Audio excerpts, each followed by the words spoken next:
नमस्कार दोस्तों। चलिए अपनी आज क्लास नंबर 7 में चलते हैं और अपनी क्लास को कंटिन्यू करते हैं। मैं इससे पहले जो नए बच्चे हैं, जो पुराने बच्चे हैं, वो सब तो जानते ही होंगे कि अपने आदिम कैरियर अकेडमी पर एक एसएससी जीडी के एग्ज़ाम को देखते हुए एक सीरीज़ चलाई जा रही है, जो कि हिंदी की सीरीज़ है और इसमें हम न्यू पैटर्न पर आधारित आपके इम्पोर्टेंट क्वेश्चंस लाते हैं और उसके इम्पोर्टेंट फैक्ट को कवर करते हैं।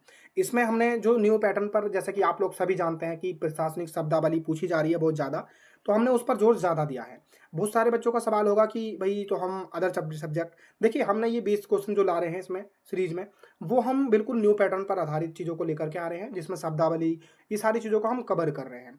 लेकिन बहुत सारे बच्चे कहेंगे कि भई हमें तो चैप्टर वाइज़ ही पढ़ना है। तो देखो चैप्टर वाइज़ जिन बच्चों को पढ़ना है, वो हमने क्लासेस अपनी कंटिन्यू कर दी हैं और वो जाकर के प्लेलिस्ट जाकर के सेव कर लें अपने फ़ोन में और कंटिन्यू क्लासें लेते रहें। हमने चैप्टर वाइज़ अभी इससे पहले जो सीरीज़ शुरू की थी, वो UP police constable, sub inspector और एसएससी जीडी के बारे में ही शुरू की थी, जिसमें हमने चैप्टर वाइज़ सिलेबस को कंप्लीट किया है, जो कि आप सभी के लिए बहुत ज़्यादा इंपॉर्टेंट है। उसमें हमने इंपॉर्टेंट क्वेश्चंस और इंपॉर्टेंट फैक्ट को कवर किया है और ये क्लास हमारी फुली डेडिकेटेड है एसएससी जीडी 2027 के एग्जाम के लिए। लेकिन आप इस क्लास को कभी भी लेते हैं ना, ये बात मैं आपको देखो क्यों कह रहा हूँ जोर देके, रीज़न क्योंकि देखो जो शब्दावली है प्रशासनिक, वो अब चेंज थोड़ी ना होगी। अब जिस चीज़ को जो कहा जाता है वो कहा जाएगा, है ना? तो वो चेंज नहीं होती है, तो आप उससे परेशान ना हो। अब अगर कभी भी देखें इस क्लास को तो वो फ़ायदेमंद ही होगी। बस मैं तो ये कहूँगा कि इस क्लास को आप सेव कर लेना, प्लेलिस्ट की सेव कर लेना, जिससे कि जब आपका एग्ज़ाम हो तब आज इस क्लास को आप 1-2 बार ज़रूर देख लेना। देखो मैं इस क्लासों को ज़्यादा लंबा इस वजह से नहीं खींच रहा, बहुत सारे बच्चों का सवाल है कि सर क्लासेस बहुत छोटी हो रही हैं। देखो उसका कारण ये है, 20 क्वेश्चन्स हैं और आपको समय सीमा के अंदर करने हैं। तो मैं इस क्लास को कम 30 मिनट से भी कम की करने की कोशिश करता हूँ, 40 मिनट तक ले जाता हूँ, हद है बस। उससे ज़्यादा मुझे अच्छी नहीं लगती। क्यों? इसमें हम इंपॉर्टेंट क्वेश्चंस को कवर कर रहे हैं और इंपॉर्टेंट फैक्ट को कवर कर रहे हैं। जिससे कि देखो कुछ जो इंपॉर्टेंट क्वेश्चंस तो मिल ही जाते हैं, आपको उनसे रिलेटेड इंपॉर्टेंट फैक्ट भी कवर कर ही लेते हैं। तो चलिए अपनी हम क्लास शुरू कर लेते हैं। तो दोस्तों अगर आप इस चैनल पर नए हैं तो प्लीज़ पहले चैनल को सब्सक्राइब कर लें, क्योंकि आप सभी जानते हैं क्लासें डिज़ाइन करना, फिर ये पीडीएफ डिज़ाइन करना, आप सभी जानते हैं, समझदार हैं। तो इन सब चीज़ों में बहुत ज़्यादा समय लगता है, बहुत ज़्यादा मेहनत लगती है और मैं तो बस यही चाहूँगा कि आप चैनल को सब्सक्राइब करें, अपना फीडबैक दें और आप किसी क्लास को चाहते हैं तो आप मुझे कमेंट बॉक्स में बता सकते हैं, ठीक है? तो अगर बच्चे आपका सवाल है कि भई ये पीडीएफ कहाँ मिलेगी? तो ये पीडीएफ आपको अपने आदिम कैरियर अकेडमी के टेलीग्राम चैनल पर मिलेगी, जिसका लिंक आपको इसी वीडियो के डिस्क्रिप्शन में दे दिया जाएगा। तो उससे आपको बिल्कुल भी परेशान नहीं होना है। इसी वीडियो के डिस्क्रिप्शन में लिंक मिल जाएगा या इसी वीडियो के कमेंट बॉक्स में मिल जाएगा, या आफ्टर दैट आप अबाउट सेक्शन में जाएँगे ना यूट्यूब चैनल के आदिम कैरियर अकेडमी के, तो वहाँ से भी आप अपना लिंक प्राप्त कर सकते हैं। ये क्लास जैसे ही समाप्त होगी उससे 10-15 मिनट बाद हम इसकी पीडीएफ आपको इस क्लास की पीडीएफ आपको हम टेलीग्राम चैनल पर अपलोड कर देंगे, तो वहाँ से आप जाकर के डाउनलोड कर लेना, ठीक है? चलिए अब अपनी हम क्लास शुरू कर लेते हैं और मैं ऐसी आशा करूँगा आप चैनल को भी सब्सक्राइब कर लेंगे। तो हमारा प्रश्न है, निम्नलिखित विकल्पों में से कौन सा एक विकल्प विलोम युग्म सही नहीं है? देखिए बहुत सारे बच्चे थैंक यू लिखते हैं, तो मैं उनकी बात कहूँ, देखो हमारा कर्तव्य है, जब हम पढ़ाने के क्षेत्र में आए हैं तो आपका हमारा कर्तव्य है कि हम आपके लिए हर चीज़ प्रोवाइड कराएँगे। बस आपका भी थोड़ा-सा सपोर्ट चाहिए कि आप चैनल को सब्सक्राइब करें, दोस्तों के साथ साझा करें। तो निम्नलिखित विकल्पों में से कौन-सा एक विलोम युग्म सही नहीं है? ऑप्शन ए ऐहिक ऐश्वर्य, ऑप्शन बी करुणा निष्ठुरता और ऑप्शन सी हमारा क्रोध क्षमा और ऑप्शन डी हमारा या ऑप्शन 4 ऐहिक परलौकिक। तो इसका राइट आंसर क्या होगा? देखो इसमें क्या पूछा है? विलोम युग्म, देखो जो चीज़ सवाल में पूछी होती है उस पर ध्यान ज़्यादा दिया जाता है। पर बहुत सारे बच्चे तो इसी बात में पड़े हुए हैं अभी तक कि भई हमारा पहला क्वेश्चन कह कर के तीसरा क्वेश्चन आ गया क्लास में, तो पहला क्वेश्चन कहाँ गया? देखिए ये बच्चे वही बात कर रहे होंगे जो बच्चे नए हैं क्लास में। जो बच्चे पुराने हैं वो तो जानते ही होंगे कि वो बात ऐसी नहीं कर सकते। क्यों नहीं कर सकते? क्योंकि हम इसी तरह की आपके लिए चीज़ें करते हैं। तो हमारा हालाँकि पहला प्रश्न है, लेकिन तीसरा प्रश्न आपको दिख रहा है स्क्रीन पे, कोई बात नहीं। अब आप पुराने हो जाएँगे तो आपको ये चीज़ें सोल्व हो जाएँगी। तो इसका राइट आंसर क्या होगा? अब आपके इस तरह के प्रश्न होते हैं तो उसको ध्यानपूर्वक पढ़ा जाता है, समझा जाता है, फिर उसके जवाब पे जाया जाता है। पर ये प्रोसेस बहुत तेज़ की जाती है, जिससे कि हम एग्ज़ाम में कम समय में अपनी चीज़ों को कंप्लीट कर लें। तो विलोम युग्म सही नहीं है। देखो विलोम युग्म देखना है और पर शर्त क्या है? सही नहीं होगा। यानी 3 सही होंगे, 1 सही नहीं होगा। तो हमारे तीसरे प्रश्न का राइट आंसर क्या होगा? ऐहिक ऐश्वर्य इसका राइट आंसर होगा। ये इसका विलोम युग्म नहीं है। समझ गए इसके बारे में आप? ये तीनों सही है पर ये इसका राइट आंसर होगा अब प्रश्न के हिसाब से। चलिए नेक्स्ट प्रश्न की ओर बात करें तो हमारा नेक्स्ट प्रश्न है 1 नंबर प्रश्न का। बहुत सारे बच्चे इस बातों से नाराज़ हो जाते हैं, कोई बात नहीं, नाराज़ आप हमसे ही तो होंगे, किसी गैर से थोड़ी ना हो रहे हैं, अपने से होता है, हुआ जाता है नाराज़, तो नाराज़ आपकी नाराज़गी जायज़ है। पर मैं आपके लिए वो चीज़ लाऊँगा जो आपके एग्ज़ाम के लिहाज़ से इम्पोर्टेंट है। देखो कभी-कभी ऐसा होता है स्टूडेंट देखो खुद एक्सपीरियंस करना ये चीज़। आप शारीरिक रूप से तो क्लास में बैठे हैं, लेकिन मानसिक रूप से कहाँ बैठे हैं ये आपको भी नहीं पता। जब आपको ध्यान जाता है, अरे वहाँ पहुँच गया दिमाग, तब आप वापस लेकर के आते हैं। तो उसी चीज़ को देखते हुए जिन बच्चों का ध्यान जा रहा है, उनके लिए बहुत अच्छी बात है। मैं तभी कह रहा हूँ कि अगर आप नाराज़ हैं तो बहुत अच्छी बात है। क्यों? क्योंकि आप ध्यान से क्लास को देख रहे हैं। फिर अब क्वेश्चन नंबर 1 अब आया है 3 के बाद। तो क्या दिया गया है? दिए गए शब्द का सही पर्यायवाची शब्द पहचानिए। यानी नदी का कौन-सा पर्यायवाची शब्द सही होगा उसके बारे में बताना है। ठीक है? तो इसका राइट आंसर क्या होगा? प्लीज़ कमेंट बॉक्स में इसका जवाब दें। Option A Sarita, option B Sunita और ऑप्शन जी सी हमारा सरोज और ऑप्शन डी हमारा कविता। तो हमारे पहले प्रश्न का राइट आंसर क्या होगा? प्लीज़ कमेंट बॉक्स में इसका जवाब दें। तो सरिता हम किसी को कहते हैं? नदी को कहते हैं। देखिए पर्यायवाची शब्द मैं आपके सब कंप्लीट कराऊंगा, आपको परेशान नहीं होना उस चीज़ के लिए। इसका राइट आंसर क्या होगा? सरिता होगा। चलिए नेक्स्ट प्रश्न की बात करते हैं। नेक्स्ट प्रश्न हमारा क्या है? चौथा प्रश्न, जो कि हमारे पहले प्रश्न के बाद चौथा प्रश्न आया है, जो कहता है कि आज कारखाने का श्री गणेश होगा। रेखांकित शब्द के विलोम श्री गणेश, ये रेखांकित शब्द है। रेखांकित शब्द के विलोम शब्द का चयन कीजिए। यानी कि क्या पूछा है? देखो, आज कारखाने का श्री गणेश होगा। रेखांकित शब्द, अब रेखांकित शब्द कौन सा है? रेखांकित शब्द ये वाला है। रेखांकित शब्द के विलोम शब्द का चयन कीजिए। ऑप्शन ए कमी, श्री गणेश का विलोम क्या होगा? कमी। ऑप्शन बी हानि होगा, ऑप्शन बी सी बंद होगा, या ऑप्शन डी इतिश्री होगा। तो इसका राइट आंसर क्या होगा हमारे फोर्थ प्रश्न का? प्लीज कमेंट बॉक्स में इसका जवाब आप जरूर देंगे, मैं ऐसी आशा करूंगा आपसे।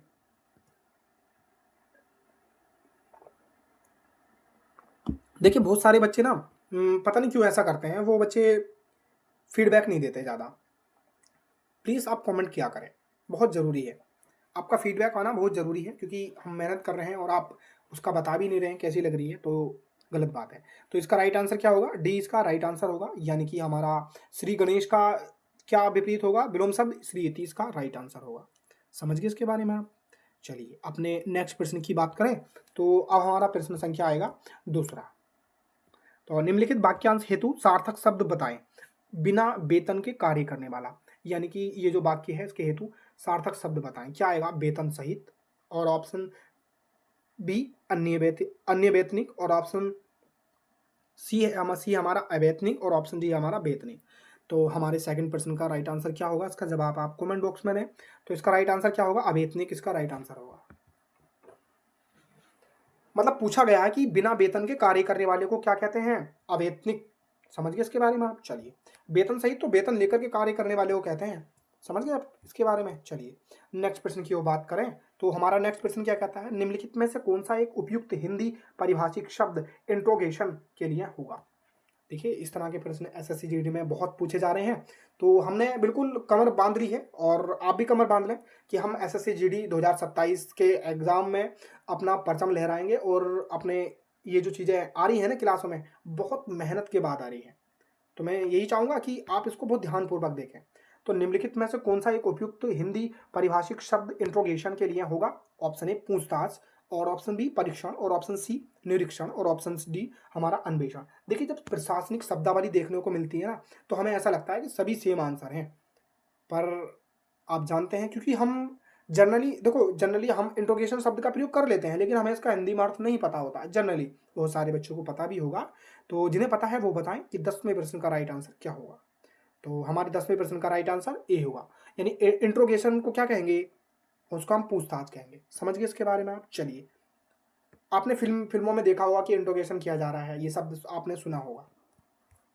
चलिए नेक्स्ट प्रश्न की बात करें, जो कि 8वां प्रश्न है। निम्नलिखित में से कौन सी एक बर्तनी शुद्ध है? Option A ऑक्सर।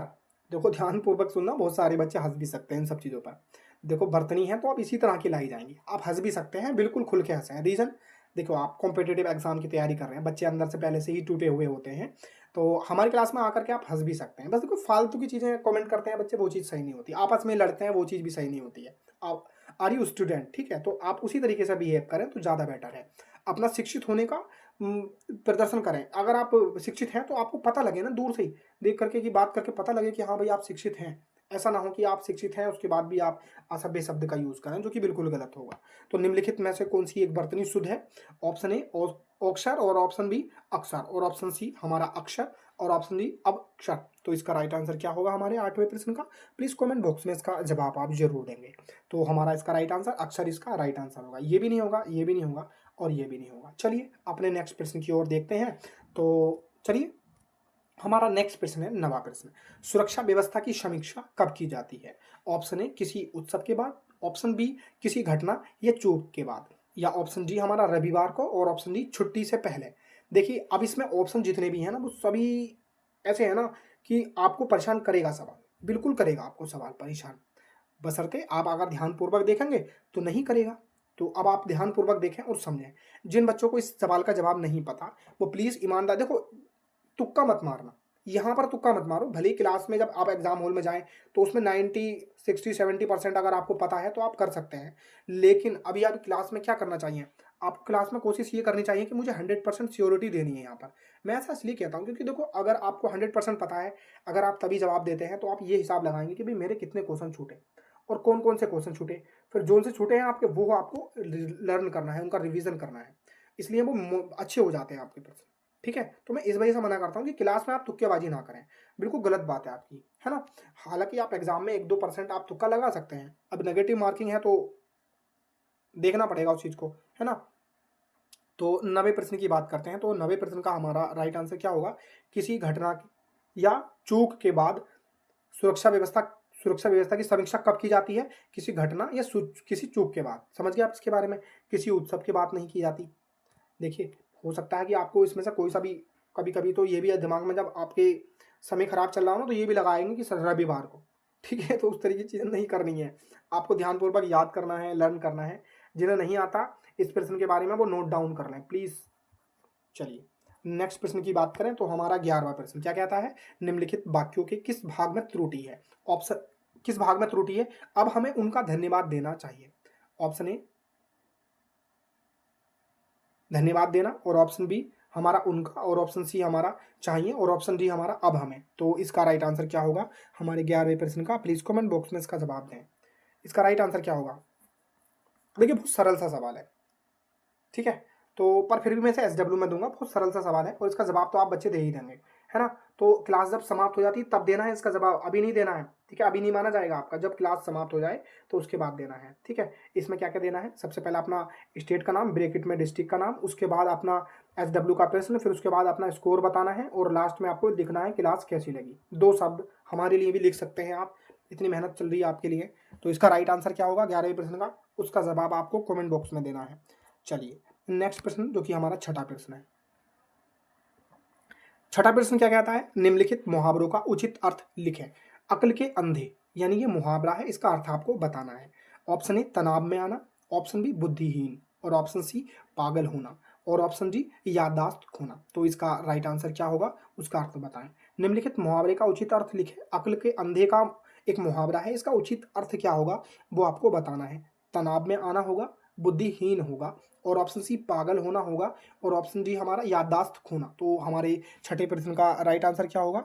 छठे प्रश्न का राइट आंसर बी होगा, यानी बुद्धिहीन इसका राइट आंसर होगा। अक्ल के अंधे किसको कहते हैं? बुद्धिहीन व्यक्ति को। चलिए नेक्स्ट प्रश्न की बात करें तो हमारा नेक्स्ट प्रश्न 7वां प्रश्न। निम्नलिखित में से एक अशुद्ध वर्तनी का चयन कीजिए। Option A Deepika, option B Deepika, option C Deepika, और ऑप्शन डी दीपिका। अब जो लड़कियां क्लासेस ले रही होंगी दीपिका नाम की तो वो परेशान ना होना, दीपिका की वर्तनी पूछी जाती है। जनरली जिस लड़की का नाम है तो वो तो कभी गलत नहीं करेगी इस प्रश्न को, है ना। आप समझ भी पा रहे होंगे। आपको ये प्रश्न भी SW है, हालांकि ये प्रश्न आपका रिपीट हो गया है तो इसका जवाब भी आपको कमेंट बॉक्स में देना है। तो चलिए नेक्स्ट प्रश्न की बात करें तो हमारा नेक्स्ट प्रश्न क्या कहता है? 12वां। निम्नलिखित वाक्यांश हेतु सार्थक शब्द का चुनाव करें जो संविधान के प्रतिकूल हो। ऑप्शन ए संवैधानिक, और ऑप्शन बी अनुकूल, और ऑप्शन सी संविधान से संबंधित, और ऑप्शन जी हमारा असंवैधानिक। तो उसका राइट आंसर क्या होगा? प्लीज कमेंट बॉक्स में इसका जवाब आप जरूर देंगे। देखिए अब बच्चे प्रतिकूल और अनुकूल इस शब्द से आप परेशान हो जाएंगे। मैं ये प्रश्न लेकर के भी इसी वजह से आया हूँ कि आप देखो बहुत सारे बच्चे प्रतिकूल और अनुकूल शब्द से थोड़े से डर जाते हैं और अर्थ में निरर्थक अर्थ को निकाल बैठते हैं। तो मैं ये सवाल लाया भी इसी वजह से हूँ। तो जो संविधान के प्रतिकूल है उसे क्या कहेंगे? असंवैधानिक इसका राइट आंसर होगा। समझ गए आप इसके बारे में? तो 12वें प्रश्न का राइट आंसर क्या होगा हमारा? असंवैधानिक इसका राइट आंसर होगा। समझ गए इसके बारे में? चलिए नेक्स्ट प्रश्न की बात करते हैं। अनुकूल, समझ पा रहे हैं आप? अनुकूल और प्रतिकूल, देखो ये शब्द आप नहीं पकड़ पा रहे हैं तो सवाल को गलत करेंगे, और अगर इन शब्द को आपने पकड़ लिया है तो आप सवाल गलत नहीं करेंगे। तो हमारा 20वां प्रश्न क्या कहता है? सुरक्षा कर्मी की उपस्थिति की पुष्टि किससे होती है? देखो अब फिर शब्दावली का आपको प्रश्न मिल गया। अब बहुत सारे बच्चे बोलेंगे 20वां प्रश्न है तो क्लास खत्म। नहीं, अभी क्लास खत्म नहीं हुई है। अभी तो आपके बहुत क्वेश्चंस बचे हुए हैं। तो हमारा 20वां प्रश्न क्या कहता है? सुरक्षा कर्मी की उपस्थिति की पुष्टि किससे होती है? ऑप्शन ए प्रमाण पत्र से, ऑप्शन बी हस्ताक्षर से, और ऑप्शन सी हमारा कॉल से, और ऑप्शन डी हमारा गवाह से। तो इसका राइट आंसर क्या होगा? हमारे 20वें प्रश्न का राइट आंसर क्या होगा? प्लीज कमेंट बॉक्स में इसका जवाब आप जरूर देंगे। सुरक्षा कर्मी की उपस्थिति की पुष्टि किससे होती है? देखियो, कॉल से नहीं, गवाह से नहीं। तो सुरक्षा कर्मी के लिए गवाह थोड़ी ना लेकर आएंगे भाई, हर रोज वो गवाही लेकर के आएगा फिर तो, कि भाई हमारी उपस्थिति की आपको पुष्टि करनी है तो चलो गवाह को लेकर चलो, मैंने उस व्यक्ति के सामने ड्यूटी की थी। ऐसा नहीं होता। प्रमाण पत्र भी नहीं है, तो इसका राइट आंसर हस्ताक्षर होगा। समझ गए? सुरक्षा कर्मी की उपस्थिति की पुष्टि किससे होती है? प्रमाण पत्र से नहीं, कॉल से नहीं, गवाह से नहीं, किससे होती है? हस्ताक्षर से। तो हमारा राइट आंसर क्या होगा? डी ऑप्शन इसका राइट आंसर होगा। चलिए नेक्स्ट प्रश्न की बात करते हैं।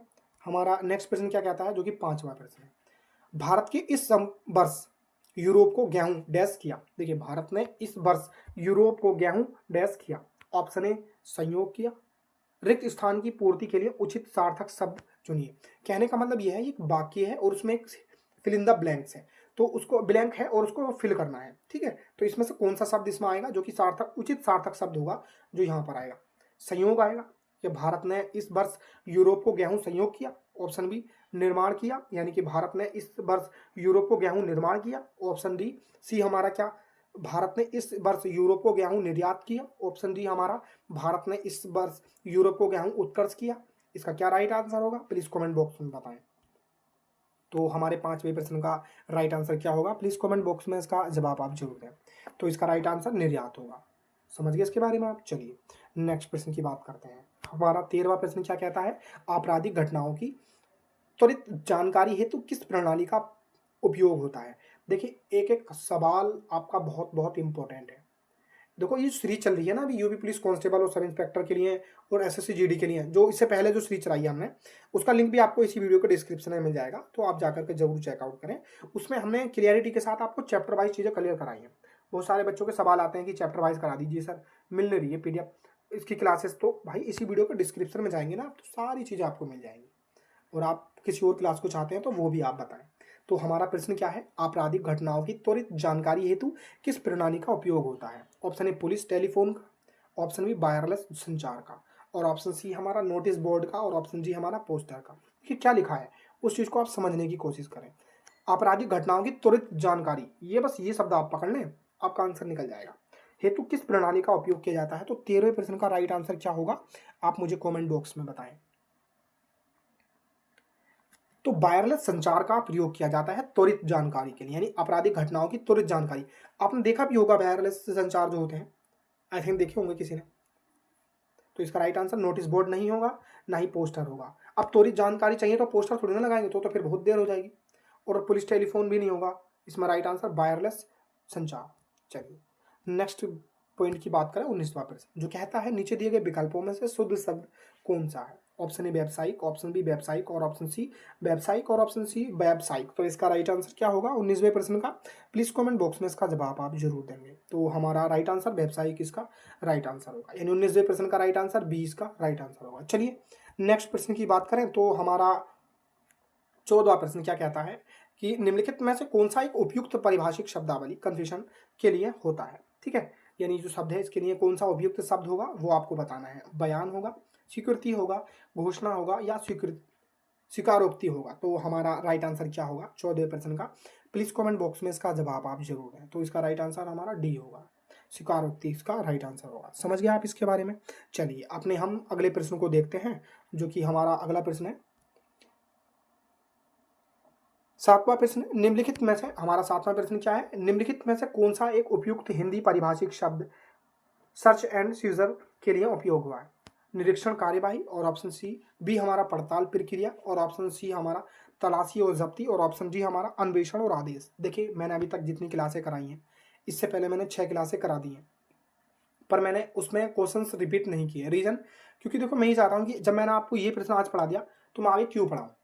क्यों? मैं ये सोच के चल रहा हूँ कि आप उसे नोट डाउन कर रहे होंगे। नहीं आता होगा तो बहुत अच्छी बात है, नहीं आता होगा तो नोट डाउन कर लेंगे। उससे आप अपनी लास्ट जब एग्जाम हॉल में जाने से पहले या एग्जाम के दिनों से पहले आप अपना रिवीजन कर लेंगे। ठीक है? तो मैं ये इस वजह से करता हूँ सारी चीज़ें। तो 7वें प्रश्न का राइट आंसर क्या होगा, वो आप मुझे कमेंट बॉक्स में बताएँ। इसका राइट आंसर अगर हम बात करें तो इसका 7वें प्रश्न का राइट आंसर सी होगा, यानी तलाशी और जब्ती इसका राइट आंसर होगा। यानी सर्च से तो आप लगा ही सकते हैं ना। चलिए, अब अपना नेक्स्ट प्रश्न 18वां देखते हैं। निम्नलिखित में से कौन सी एक वर्तनी शुद्ध है? ऑप्शन ए तालीम, और ऑप्शन बी तालीम, और ऑप्शन सी हमारा तालीम, और ऑप्शन सी तालीम। तो इसका राइट आंसर क्या होगा? देखो, इस प्रश्न का जवाब आप बहुत ध्यानपूर्वक देना। सभी बच्चे नहीं दे पाएंगे इसका जवाब, मैं आपको खुल के कह रहा हूँ ये बात। आप कभी भी देख रहे हैं ना, 1 साल बाद भी, तो तब भी सब बच्चे नहीं दे पाएंगे इस सवाल का जवाब। तो हमारे 18वें प्रश्न का राइट आंसर क्या है? 18वें प्रश्न का राइट आंसर हमारा, देखिए, तालीम और तालीम, ए और बी इसका राइट आंसर। बहुत सारे बच्चों का ए आएगा या बी आएगा, जो कि गलत आएगा।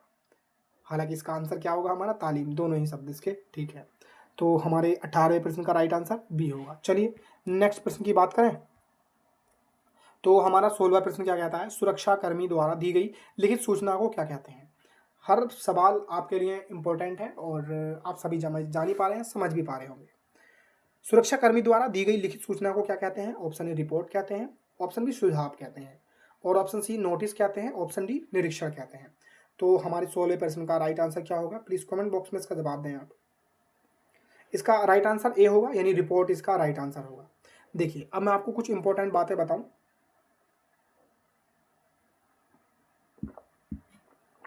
तो वो ये कि सबसे पहला और सबसे इम्पोर्टेंट काम वो ये कि आपको सबसे पहले अपने स्टेट का नाम, फिर उसमें ब्रैकेट का नाम लिखना है, ब्रैकेट में अपने डिस्ट्रिक्ट का नाम, फिर उसके बाद अपना SW का प्रश्न बताना है, उसके बाद अपना स्कोर बताना है, फिर लास्ट में आपको इस क्लास का फीडबैक देना है कि क्लास कैसी लगी। ये प्रोसेस जरूर करना है सभी बच्चों को, बहुत ज़्यादा इंपॉर्टेंट है। कोई भी डाउट हो तो मुझे आप बता सकते हैं। आज की क्लास में इतने ही प्रश्न हैं, 19 प्रश्न रखे हैं हमने, हालांकि इसमें 18 क्वेश्चन का हमने टारगेट दिया है। कितने बच्चों का सही हो रहा है वो बताएं कमेंट बॉक्स में। और किसी भी तरह की कोई भी प्रॉब्लम हो तो मुझे आप शेयर कर सकते हैं, कोई भी डाउट हो तो मुझे बता सकते हैं, और अगली क्लासेस किस सब्जेक्ट पर चाहिए वो भी बताएं। और ये क्लासेस कंप्लीट अच्छी लग रही है नहीं, अपना फीडबैक जरूर दें। आज के लिए इतना ही, मिलते हैं हम अगली क्लास में, और अभी तक के लिए बहुत बहुत धन्यवाद। चलिए आज के लिए इतना ही। जय हिंद, जय भारत।